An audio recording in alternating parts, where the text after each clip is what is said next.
Before we begin, a small favor. Hey everyone, and welcome to a story that will send shivers down your spine and keep you guessing until the very last word.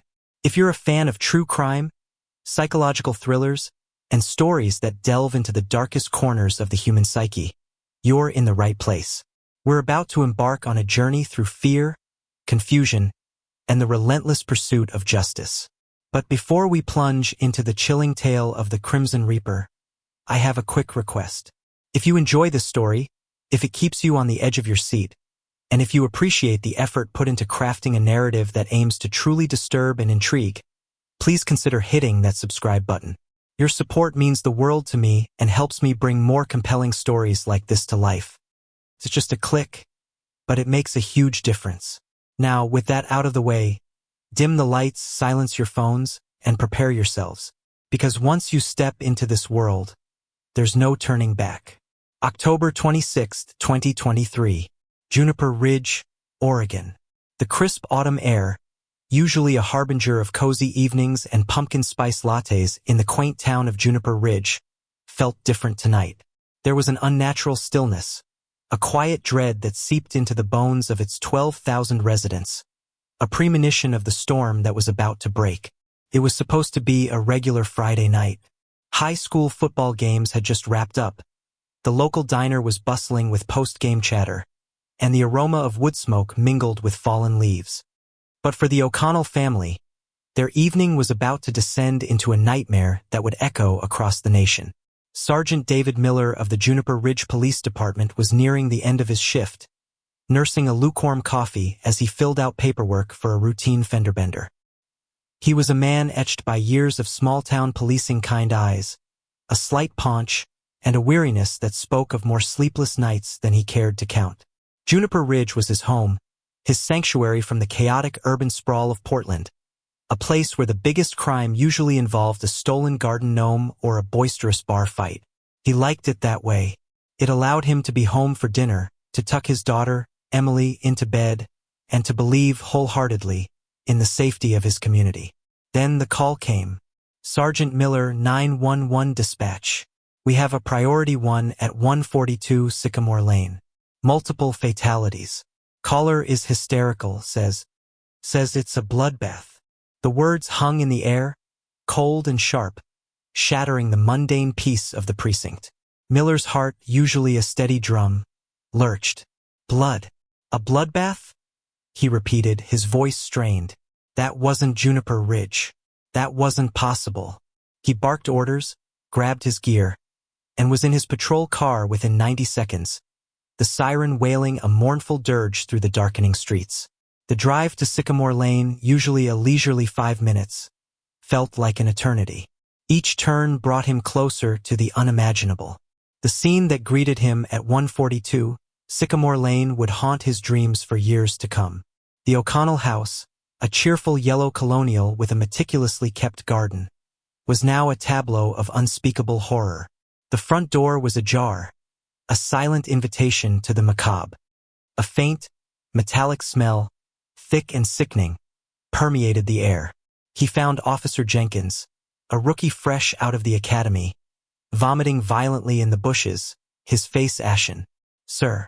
Oh God, sir. Jenkins choked out, pointing a trembling finger towards the open door. Miller steeled himself and stepped inside. The living room was bathed in the red glow of emergency lights now flashing outside. But it was not just the lights that painted the room red. It was blood. So much blood. It was on the walls, splattered across the antique rug, forming dark, viscous pools on the polished hardwood floor. The air was heavy with the coppery stench, a smell that would forever be associated with this night. 3 bodies lay sprawled in grotesque positions. Robert O'Connell, 45, a local architect. Sarah O'Connell, 43, a beloved elementary school teacher. And their daughter, Emily O'Connell, 16, a vibrant, promising student. They had been brutalized beyond recognition, their wounds numerous and savage, inflicted with a chilling ferocity. Miller, a veteran of several violent crime scenes in his earlier career in a larger city, had never witnessed such depravity, such a visceral expression of pure, unadulterated hatred. This wasn't a robbery gone wrong. This wasn't a domestic dispute escalated. This was an act of pure, calculated savagery. What truly chilled him, however, was not just the brutality, but the message. On the wall, scrawled in what could only be blood, were two words: the harvest. The discovery plunged Juniper Ridge into a collective paroxysm of terror. The news, initially filtered through whispers and hushed phone calls, erupted onto the national stage within hours. A small, idyllic town, untouched by the brutal realities of urban crime, had become the epicenter of a horror story.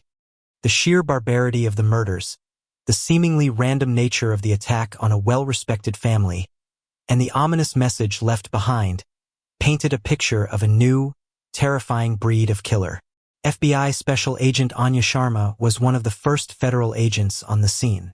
A sharp, analytical mind encased in a calm, almost serene demeanor, Sharma had a reputation for tackling the most complex and disturbing cases. She specialized in behavioral analysis and serial crimes, and the O'Connell murders, even in their initial raw stages, screamed serial. The overkill, the ritualistic message, the complete lack of obvious motive, it all pointed to a disturbed individual operating on a chillingly personal agenda. "This wasn't random, Sergeant," Sharma stated, her voice low and even, as she surveyed the grim scene, her eyes missing nothing. The family was targeted, not for who they were, but for what they represented. Miller looked at her, confusion etched on his face. What did they represent? Agent Sharma? Sharma turned, her gaze meeting his, a deep, unsettling understanding in her eyes. Innocence, stability, the American dream. Everything this killer wants to dismantle. The forensic team worked tirelessly, combing through every inch of the house. No forced entry.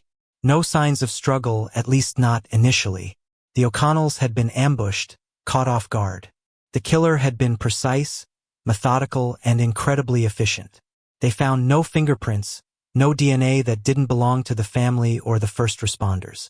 The killer had worn gloves, perhaps even a full bodysuit. They were dealing with a ghost, a phantom of pure malevolence. The town, once a picture of tranquility, transformed overnight into a fortress of fear. Doors were locked, windows were barred. Children, usually free to roam, were kept indoors. Suspicion, a venomous serpent, began to slither through the community, turning neighbor against neighbor. Who could do this? Who among them harbored such darkness? Days turned into a week, then another. The investigation, spearheaded by Sharma and her team, with Miller providing invaluable local insight, was a relentless, exhausting grind. Every lead proved to be a dead end. Every potential suspect had an ironclad alibi. The pressure from the media was immense, a constant barrage of sensational headlines and speculative theories. The Crimson Reaper, they dubbed him, a name that perfectly captured the bloody tableau he left behind. Then, exactly 3 weeks after the O'Connell murders, the phone rang at 2 a.m. Another call, another priority one. This time, it was the neighboring town of Fairview, a mere 20 miles away. The victim was the Peterson family, a couple and their 2 young children. The scene was eerily similar. The same brutal overkill, the same calculated savagery, the same chilling message, scrawled in blood on the wall. The harvest continues. A cold dread settled deep in Miller's stomach. The Crimson Reaper wasn't just a local anomaly. He was a force of nature, a harbinger of unspeakable terror, spreading his malevolent tendrils across the unsuspecting landscape of America. And he was just getting started. The genesis of fear had begun, and its roots were sinking deep. The FBI established a multi-agency task force, the Crimson Reaper Task Force, based in Juniper Ridge. Agent Sharma was at its head, her intensity growing with each passing day. She knew what they were up against. A highly intelligent, meticulously organized, and deeply disturbed individual, driven by a dark internal logic they had yet to decipher. The lack of discernible patterns beyond the brutal methodology and the harvest message was the most frustrating aspect. The victims had no obvious connections, no shared profession, no common social circle. They were simply families living ordinary lives until the Reaper descended. Miller found himself working round the clock, fueled by adrenaline and a growing sense of personal responsibility. Juniper Ridge, once his peaceful haven, was now a battleground. He saw the fear in the eyes of his neighbors, the way they clutched their children tighter, the way they looked at strangers with suspicion. He felt a desperate need to protect them, to stop this monster before he claimed another innocent life. Sharma, in her quiet, methodical way, began to build a psychological profile. The overkill suggested deep-seated rage, possibly a history of trauma or abuse, now projected onto innocent victims. The harvest message, she hypothesized, wasn't just a signature. It was a mission statement. The killer believed he was performing some kind of ritual, a cleansing, a dark sacrament. He wasn't just murdering, he was harvesting something. But what? The national media frenzy reached a fever pitch. Every news channel, every newspaper, every online forum was obsessed with the Crimson Reaper. He became a macabre celebrity, a boogeyman personified. Experts debated his motives, psychologists offered speculative insights, and the public lived in a constant state of anxiety, wondering where the Reaper would strike next. Fear became a commodity, and the Reaper was its primary supplier. Meanwhile, the bodies continued to pile up. A family in rural Montana, another in a quiet suburb of Colorado. Then, a shocking escalation. A family of 5, including an infant, in a seemingly secure gated community in Arizona. Each scene bore the Reaper's chilling signature. The horrific violence, the complete lack of forensic evidence, and the blood-scrawled message. The Reaper was not confined to a single state or region. He was a nationwide terror, a specter haunting the American landscape. Sharma began to see a disturbing pattern in the lack of a pattern. The geographical spread was too wide, too random for a typical serial killer with a defined hunting ground. This suggested mobility, resources, and an almost preternatural ability to blend in. He was a chameleon, moving through society undetected, leaving a trail of devastation in his wake. Miller, poring over case files, feeling the weight of each victim's photo, felt a growing despair. They were chasing a ghost, a highly intelligent, psychopathic ghost. How could they stop someone who left no trace, who seemed to operate under no discernible logic, and who appeared to choose his victims with such arbitrary precision? "Agent Sharma," Miller said one night, exhaustion heavy in his voice. What if he's not just killing families at random? What if there's a connection we're missing, something so subtle, so obscure, that we can't see it? Sharma, staring at a massive wall covered in maps, victim photos, and red string connecting seemingly disparate locations, remained silent for a long moment. She traced a finger along the line that connected Oregon to Montana, then Colorado, then Arizona. "You're right, Sergeant. There has to be. The human mind, no matter how deranged, craves order. And this killer, he believes he's bringing order. We just need to understand his order." The harvest was indeed continuing, and the seeds of fear sown in Juniper Ridge were now blooming into a nationwide terror. The Crimson Reaper had announced his presence, and America was holding its breath, waiting for his next gruesome act. The clock was ticking, and the lives of countless innocent families hung in the balance. The hunt for America's most elusive and terrifying serial killer had truly begun, and it would push the boundaries of law enforcement, psychological understanding, and human endurance to their absolute limits. 8 months later, June 14, 2024, Dallas, Texas. The sweltering Dallas heat was a stark contrast to the crisp autumn air of Juniper Ridge, but the chilling familiarity of the crime scene at the Caldwell residence was undeniable. 8 months had passed since the O'Connell murders, 8 months of relentless investigation, countless false leads, and a growing body count that now spanned 12 states and 27 victims. The Crimson Reaper, once a localized horror, had become a national obsession, a gaping wound in the American psyche. FBI Special Agent Anya Sharma, her face now etched with the deep lines of chronic sleep deprivation and relentless pressure, stood in the living room of the Caldwells, a prominent local family. Dr. Arthur Caldwell, a renowned pediatric surgeon, his wife Eleanor, a beloved librarian, and their 2 teenage sons, Mark and Kevin, had been slaughtered with the same brutal efficiency that defined the Reaper's signature. The meticulous overkill, the complete absence of forensic evidence, and, of course, the blood-scrawled message on the wall. The harvest is ripe. The message was an escalation, a twisted proclamation of victory that sent a cold shiver down Sharma's spine. Ripe? She murmured, her gaze fixed on the words. He's feeling confident. He's reveling in this. Sergeant David Miller, now officially seconded to the Crimson Reaper Task Force, stood beside her, his once kind eyes now holding a permanent shadow of grief and frustration.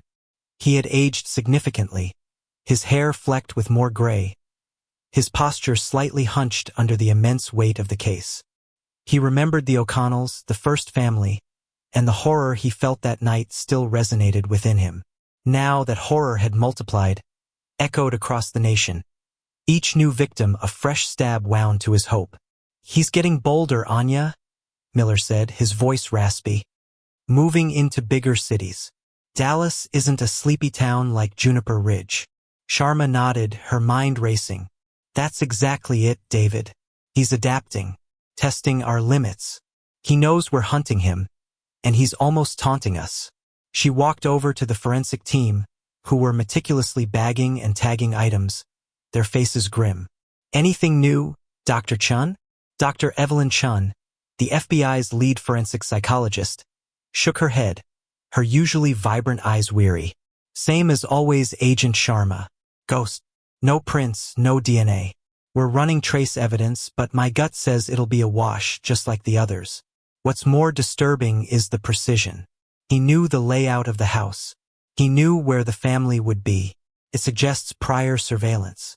Surveillance on multiple families across multiple states, all without being detected? Miller interjected, skepticism in his voice. That takes an incredible amount of planning, resources, and sheer luck. Or skill, Sharma countered, her gaze distant. He's not just a killer, David. He's a strategist, a master of observation and evasion. We're dealing with someone who has built an entire life around this, around being invisible. The task force, now a sprawling network of agents, analysts, and local law enforcement, was drowning in data. Thousands of tips, millions of surveillance camera hours reviewed, hundreds of potential profiles. Yet, the Reaper remained elusive, a shadow flitting between the cracks of their carefully constructed nets. Sharma had spent the last 8 months refining the psychological profile. The killer, she theorized, was likely a white male, highly intelligent, possibly in his late 20s to early 40s. He was a meticulous planner, likely charming and unassuming in his daily life, a master of disguise and deception. The harvest motif, she now believed, was deeply rooted in a delusional belief system, perhaps tied to religious extremism or a cult-like ideology, but twisted into a perverted personal mission. He was purifying something, reaping what he perceived as the corrupt or the unworthy. But what defined unworthy in his twisted mind? The victims, still seemingly random in their demographics and locations, continued to be families. Intact families, often with children. This reinforced Sharma's theory about the killer's internal rage being directed at symbols of normalcy and societal foundation. He wasn't just killing individuals. He was attacking the very fabric of society, one family at a time. A new lead emerged, seemingly insignificant, but it snagged Sharma's attention like a burr. A local police report from Phoenix, Arizona, from the area of the previous Reaper murder there, detailed a stolen white, nondescript panel van, reported missing just a few days before the attack. The van was found abandoned a week later, wiped clean of any forensic evidence. Similar reports, minor and easily dismissed at the time, were found in the vicinities of 3 other Reaper murders. David, Sharma said, a spark igniting in her weary eyes. He's using stolen vehicles, panel vans, vans that blend in, that don't draw attention. And he's abandoning them after each strike, wiping them clean. Miller's eyes widened. That explains the mobility. He's not driving his own car across the country. He's a phantom, But even phantoms need transportation. This revelation, while small, offered a crucial piece of the puzzle. It suggested a pattern in his logistics, a crack in his otherwise impenetrable modus operandi. They began to cross-reference every stolen panel van report in a 3-day radius around each Reaper murder, looking for commonalities for a specific model, a particular time of day for the theft. It was a needle in a haystack, but at least they now knew what kind of needle to look for. The media continued its relentless coverage, often fanning the flames of public panic. Conspiracy theories abounded. Was he a government experiment? A rogue special forces operative? A member of a satanic cult? The narrative of the Crimson Reaper consumed the nation, turning every shadow into a potential threat. The constant pressure on the task force was immense, the public's demand for answers a roaring fire. Sharma, however, kept her focus narrow, refusing to be swayed by the noise. She knew the key lay in understanding why. What was the true motivation behind the harvest? What was the deeper meaning behind his selection of families? One evening, staring at the victim board in the Dallas Task Force office, an overwhelming sense of despair threatening to engulf her, Sharma noticed a subtle detail she had previously overlooked. Each family, in their public personas, presented a picture of idyllic American life. Successful parents, bright children, well-kept homes. They were symbols of prosperity, stability, and societal achievement. "David," she called out, "look at this. Look at all of them. The O'Connells, the Petersons, the Caldwells. They're all, for lack of a better term, perfect families. On the surface, at least." Miller walked over, squinting at the photos. "Perfect? What does that mean, Anya?" "It means they embodied the American dream, the ideal. They had achieved what so many strive for. Financial security, loving relationships, successful children. And he is destroying it systematically." Sharma's voice grew thoughtful. "He's not just killing them, David. He's desecrating them. He's sending a message that this ideal is a lie, that it's fragile, and that he can tear it all down." This insight, a shift in perspective, began to crystallize their understanding of the Reaper's motive. He wasn't just driven by random rage. He was driven by a powerful, deeply personal resentment towards a perceived societal ideal. He was an iconoclast, destroying the idols of suburban bliss. They began to re-examine the victims not just as isolated families, but as symbols. Were there any subtle flaws, any hidden cracks in their perfect facades that the Reaper, in his twisted perception, might have targeted? It was a difficult and ethically challenging path, delving into the private lives of the deceased, but Sharma knew it was necessary. The stolen panel van lead began to yield fruit. Analysts, using advanced algorithms, identified a cluster of similar van thefts that coincided with the Reaper's movements. They narrowed down the make and model. Older Ford Econolines, less likely to have GPS trackers or advanced security features. They also found a recurring pattern in the theft locations, often near industrial parks or large shipping depots, places with abundant vehicles and less individual scrutiny. Then came the breakthrough. A forensic technician, reviewing a blurry, low-resolution surveillance video from a gas station near one of the van theft locations, spotted something minute. A fleeting reflection in the side mirror of a passing car, showing the driver of the stolen Econoline. It was just a glimpse, a distorted image, but it was something. The image was painstakingly enhanced, run through facial recognition software, and circulated to every law enforcement agency in the country. The man in the blurry image was average. Average height, average build, unremarkable features. He was the epitome of invisibility. And yet, this was the first tangible image they had of the Crimson Reaper. The public reaction was immediate and overwhelming. The image, plastered across every news outlet, ignited a new wave of fear and hope. People scanned faces in crowds, wary of anyone who matched the vague description. The Reaper, for the first time, had a face, however indistinct. Sharma felt a surge of adrenaline. They were closer. They had a lead. But they also knew that the Reaper, being the meticulous planner he was, would likely be aware of this new development. He would adapt. He would change tactics. He would become even more careful. The chase had entered a new, more dangerous phase. The echoes of a shadow were beginning to coalesce into a concrete form, but the Reaper was still moving, still harvesting, and still a step ahead.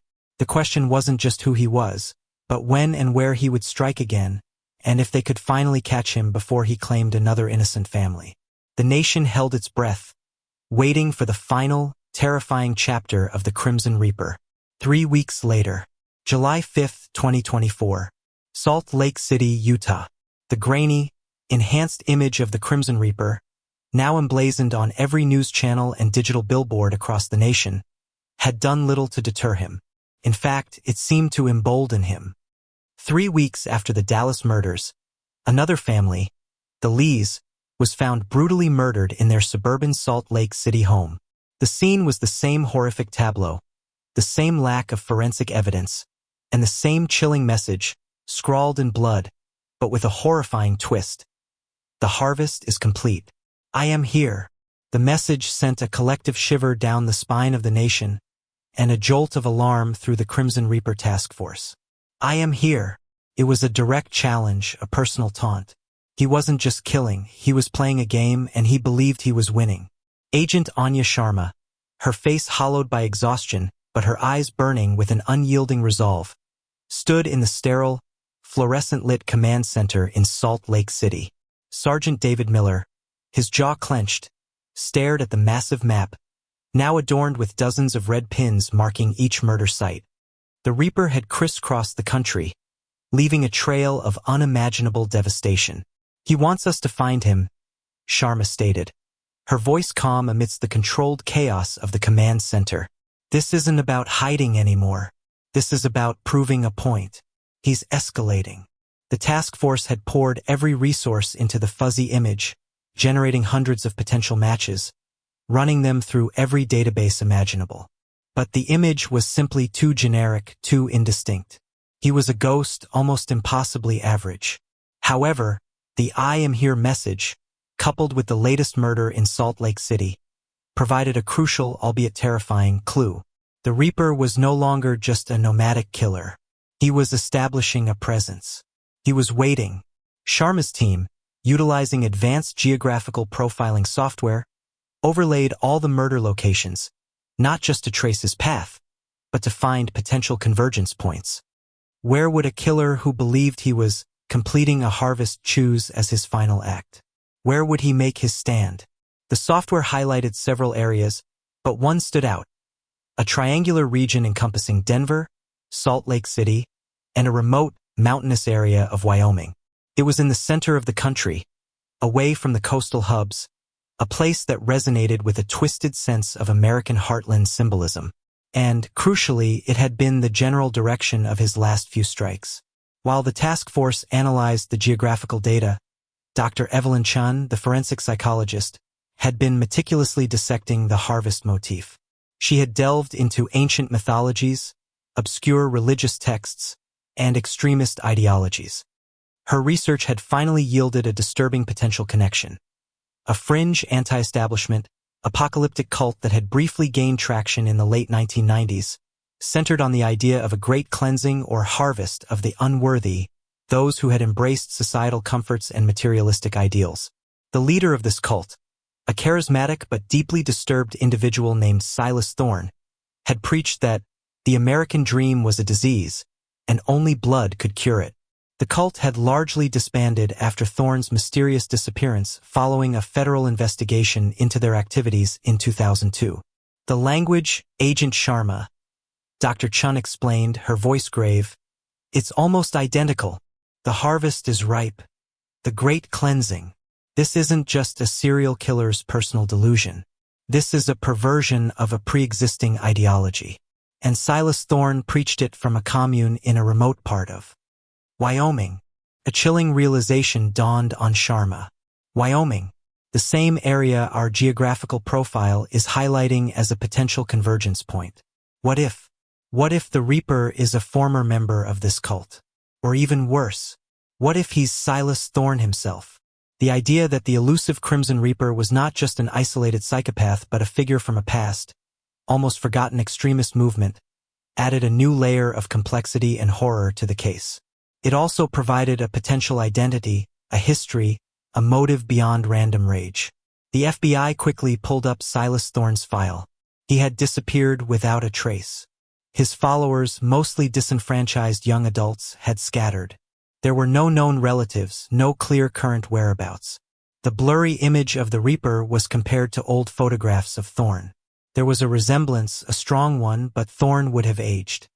And the image was still too indistinct for a definitive match. However, the connection was too strong to ignore. Sharma ordered a full-scale investigation into every surviving member of Thorne's cult, every known associate, every person who had ever been on the commune's periphery. The breakthrough, when it came, was not from a database but from human connection. An elderly woman in a small Wyoming town, seeing the Reaper's blurry image on the news, remembered a quiet, unassuming man who had bought supplies from her general store sporadically over the past few years. He drove a white panel van, always paid in cash, and had a strange intensity in his eyes. She remembered him mentioning a project he was working on, deep in the mountains. He had even used the phrase, preparing for the harvest. She didn't know his name, but she knew where he went.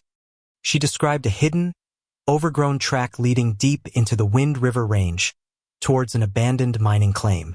Sharma knew this was it. This was the reckoning. A rapid deployment team, a joint FBI SWAT operation, was assembled. Miller, despite Sharma's protests about the danger, insisted on joining. This started in my town, Agent Sharma. I'm seeing it through. The journey to the remote mining claim was arduous, winding through dense forests and treacherous mountain passes.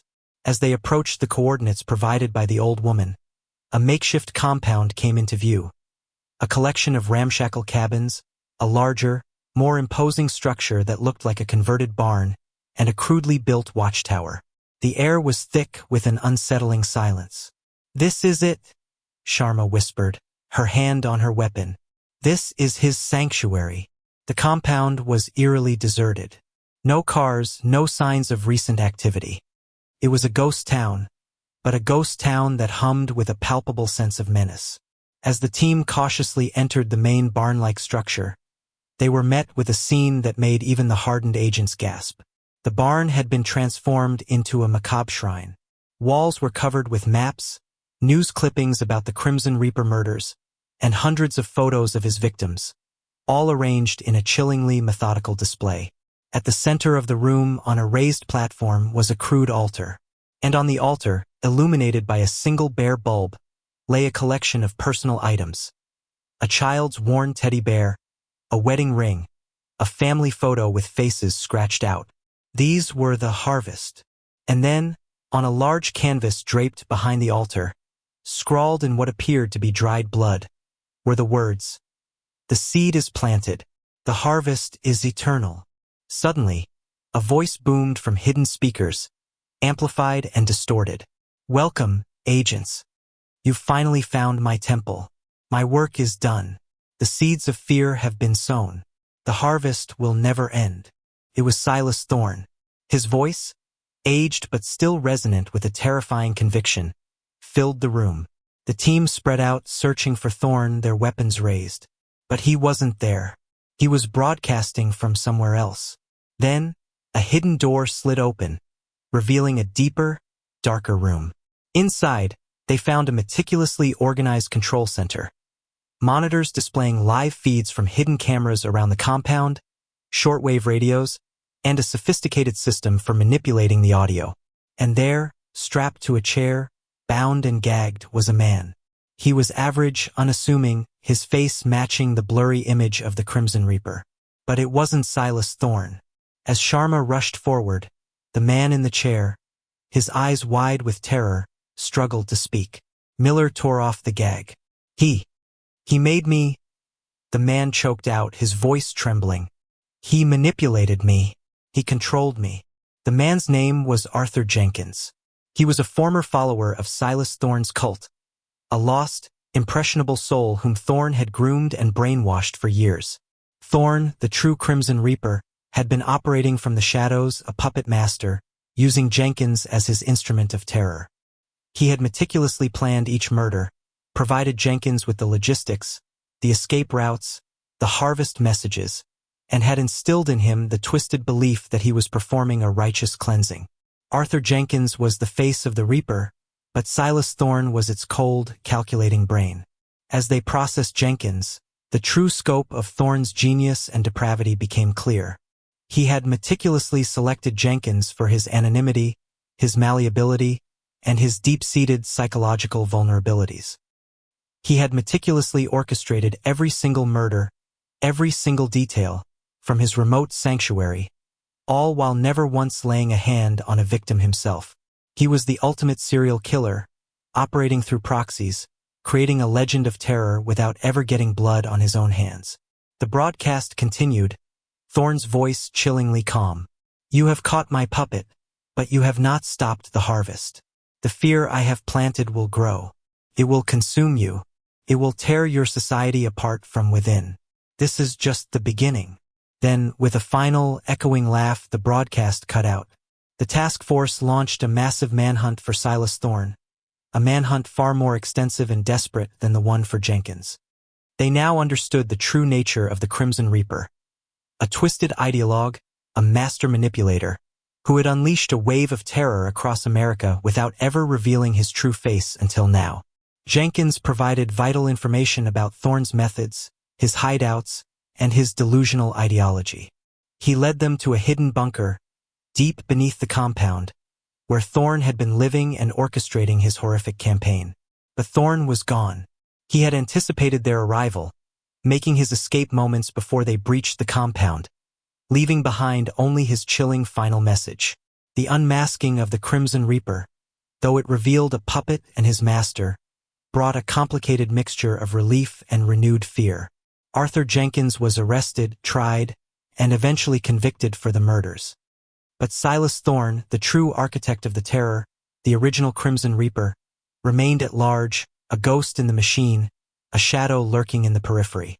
The reckoning had begun, but it was far from over. The fear he had sown, the psychological scars he had inflicted on a nation, would linger for generations. The Crimson Reaper, in his own twisted way, had achieved his goal. He had proven that the American dream was fragile, that terror could strike anywhere, and that sometimes the most dangerous monsters were the ones who never got their hands dirty. Anya Sharma and David Miller, standing on the desolate mountain path, watching the sun set over the Wind River Range, knew that their fight was far from over. Silas Thorne was still out there, a promise of future horrors. The harvest, as he had declared, was eternal. And the echoes of his shadow would continue to haunt the American landscape, a chilling reminder of the darkest corners of the human heart. The hunt for the true Crimson Reaper had just begun.